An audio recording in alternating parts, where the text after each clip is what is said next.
jeunes élèves, bonjour aux parents d'élèves. Je voudrais d'abord,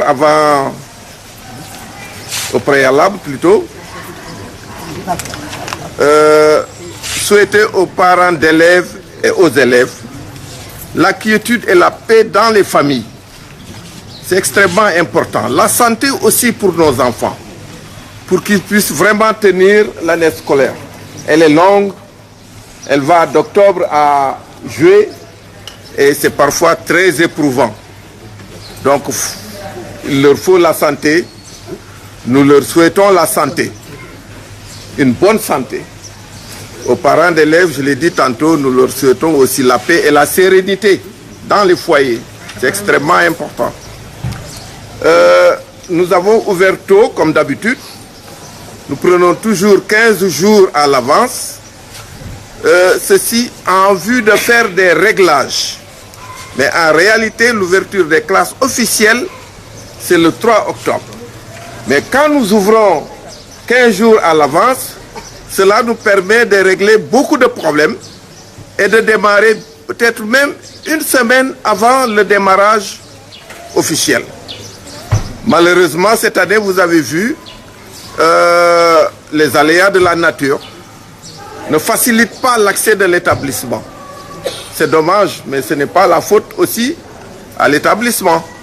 En fait, ne tirons pas trop la corde.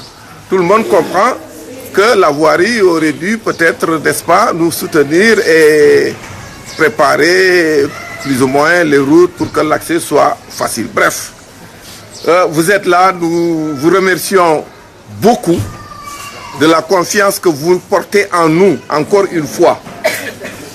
Les anciens, n'est-ce pas, qui ont renouvelé leur inscription et les nouveaux qui viennent d'arriver. En contrepartie, ce que nous vous apporterons, c'est le meilleur de nous-mêmes, n'est-ce pas, pour le suivi de vos enfants. Et j'espère que les années précédentes, n'est-ce pas, ont montré que le travail est humblement sérieux dans cet établissement. Je demanderai à tous mes collègues, n'est-ce pas, de continuer à travailler davantage, à donner le meilleur d'eux-mêmes, n'est-ce pas, pour la réussite des enfants qui leur sont confiés. Vraiment, c'est le mot que je voulais dire à l'endroit des parents d'élèves et à l'endroit des élèves. À l'endroit des élèves, il faut que je rajoute qu'à ma school, ceux qui sont là, ceux qui étaient là, comprennent bien les règlements dans ma school. On ne vous demande pas beaucoup. Les petits-enfants, on vous demande aux garçons de se raser la tête. On vous demande de porter toujours, garçons et filles, la tenue de l'école. Mais pas un jean quelconque et un autre t-shirt. Non, c'est la tenue de l'école. Les parents, vous m'entendez, veillez à cela. Avant que l'enfant ne vienne, qu'il soit habillé de la tenue de l'école. Mais souvent, on me dit, oui, on n'a pas lavé ceci, prenez vos dispositions pour que l'enfant vienne avec la tenue de l'école. Il faut que l'enfant soit assez souvent rasé. Je ne demande pas, je ne suis pas, disons, vraiment, je ne leur demande pas de se raser chaque semaine, mais qu'il se rase souvent à ras. N'est-ce pas? Ça fait partie aussi de la propreté du corps. Qu'ils se coupent les ongles aussi, veillez à cela. Les filles, qu'elles soient bien tressées, n'est-ce pas? Et qu'elles ne portent pas n'importe quoi. Si elles portent la tenue de l'école, elles seront toujours en tenue correcte. Donc, elles doivent porter la tenue de l'école. Les vendredis, on avait demandé aux enfants de porter une tenue traditionnelle. Nous avons cessé cela. Non. Qu'ils portent la tenue de l'école. Parce que le vendredi était l'occasion de faire, n'est-ce pas, de porter n'importe quoi. Surtout avec les grands élèves du moyen secondaire. Puisqu'il n'y a pas de demi-mesure, en fait, on ne peut pas permettre aux uns de porter ce qu'ils veulent et aux autres de porter la tenue de l'école. Nous avons généralisé. Maintenant, tout le monde porte la tenue de l'école le vendredi. Tous les jours. Ensuite, les tic-tic comment, je ne sais pas comment on les appelle, les tic-tic, les chaussures, machin là. Plastique, non, non, non. Elle est lacée, il faut bien les lacer aussi.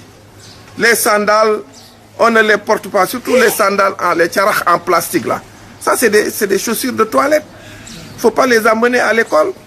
Si votre enfant porte ces chaussures et qu'on le renvoie, vous êtes fautif, le parent est fautif. Parce qu'il faut bien regarder l'enfant, le contrôler avant qu'il ne sorte de l'école. La prise en charge, n'est-ce pas, de l'école commence ici, au seuil, n'est-ce pas, de l'établissement. Mais vous en êtes responsable avant qu'il ne vienne à l'école. Voilà, donc je vous souhaite à tous une très bonne année scolaire et aux enseignants du courage, hein, parce que ce n'est pas facile, mais comme je l'ai dit tantôt, il faut vous y mettre pour donner le meilleur de vous-même et pour pouvoir avoir des résultats. Cette année, c'est notre première année, n'est-ce pas, où nous aurons une classe d'examen, 2 classes d'examen. Nous aurons une classe de CM2 et nous aurons aussi une classe de 3e. C'est-à-dire le niveau CM2 et le niveau 3e. Peut-être 2 classes par-ci, 2 classes par-là. Mais en tout cas, ce sont ces classes d'examen que nous présenterons. En fait, ce sont des élèves de CM2 et de 3e que nous présenterons aux examens nationaux, n'est-ce pas, cette année. Évidemment, il faut s'attendre pour ces classes-là à ceux-là qui seront au CM2 de faire des cours aussi, des cours complémentaires. En général, c'est les samedis, on ne travaillait pas les samedis, mais attendez-vous à ce que les enfants travaillent maintenant, surtout le CM2, je veux dire, et la 3e, qu'ils travaillent le samedi ou parfois qu'ils descendent tard le soir. Ne venez pas me dire, directeur, mon enfant descend tard, votre enfant est au CM2. Et il y a des stratégies, n'est-ce pas, de travail qu'il faut installer dans les classes d'examen, n'est-ce pas, voilà. Donc, encore une fois, bonne et heureuse année. Et nous sollicitons vos prières pour la réussite de nos enfants, parce que c'est nos enfants. Voilà. Ne vous dérangez pas aussi, il y a des changements de classe. Le maître ne peut pas toujours continuer avec ses élèves. Ne venez pas aussi vraiment déranger le directeur parce que votre enfant a changé de maître.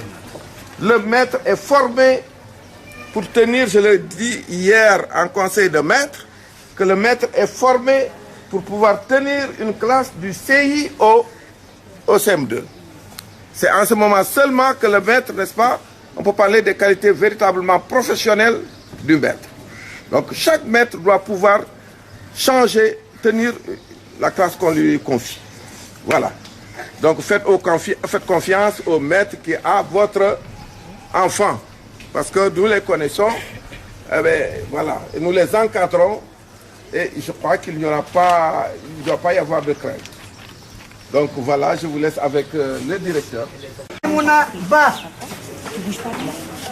Mohamed Latif Diouf, Aïssatou Ngone Diouf, Wahib Al-Amin Gaye,